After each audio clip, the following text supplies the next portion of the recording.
नमस्कार दोस्तों। आज मैं आपको सुनाने जा रही हूँ मोक्षदा एकादशी की वह पवित्र कथा जिसका श्रवण मात्र ही अश्वमेध यज्ञ के समान फलदायी माना गया है।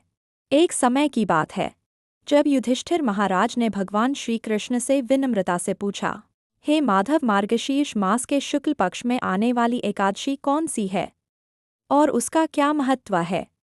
भगवान श्री कृष्ण मुस्कुराए और बोले, हे राजन, यह जो एकादशी आती है इसे मोक्षदा एकादशी कहते हैं। इस दिन भगवान दामोदर की तुलसी पत्र से पूजा की जाती है और जो इसकी कथा श्रवण करता है उसके पितृ भी नरक से मुक्त हो जाते हैं। अब ध्यान से सुनो यह पावन कथा। बहुत समय पहले चंपक नगर नाम का एक सुंदर समृद्ध नगर था। वहाँ वनस नाम का एक धर्मप्रिय राजा राज्य करता था। राजा अपनी प्रजा का पुत्रवत पालन करता और नगर शांति, ज्ञान और समृद्धि से भरा हुआ था। लेकिन एक रात राजा ने एक विचित्र स्वप्न देखा, अपने ही पिता को नरक में कष्ट भोगते हुए। स्वप्न इतना भयानक था कि प्रातः होते ही राजा बेचैनी से भर उठा।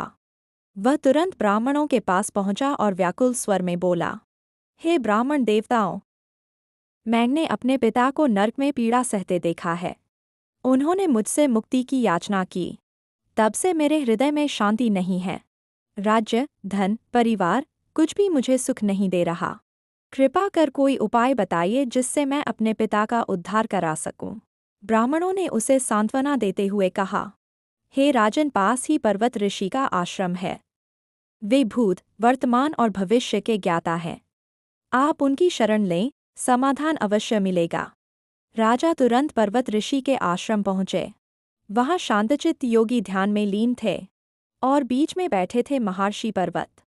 राजा ने प्रणाम किया और अपनी सारी व्यथा सुना दी। ऋषि ने आंखें बंद कीं।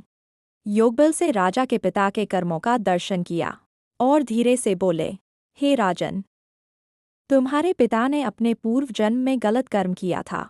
कामवश होकर उन्होंने अपनी धर्मपत्नी को ऋतुदान नहीं दिया। उसी पाप के कारण वे नरक में पड़े हैं।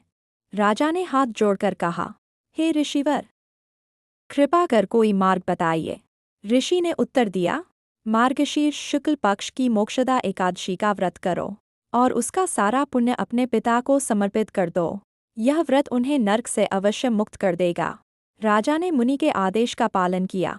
पूरे कुटुंब सहित मोक्षदा एकादशी का व्रत रखा और पूरे श्रद्धा भाव से उसका फल अपने पिता को अर्पित कर दिया। और उसी क्षण राजा के पिता नरक से मुक्त हो उठे। स्वर्ग जाते समय वे बोले, हे पुत्र, तेरा कल्याण हो। तेरे व्रत से मुझे मोक्ष प्राप्त हुआ। मोक्षदा एकादशी सिर्फ एक व्रत नहीं, यह वह तिथि है जो पापों को नष्ट कर देती है, मनोकामनाएं पूर्ण करती है और अंत में मोक्ष देती है। जो इस कथा को सुनते हैं उन्हें वाजपेयी यज्ञ का फल प्राप्त होता है। जय श्री हरि विष्णु।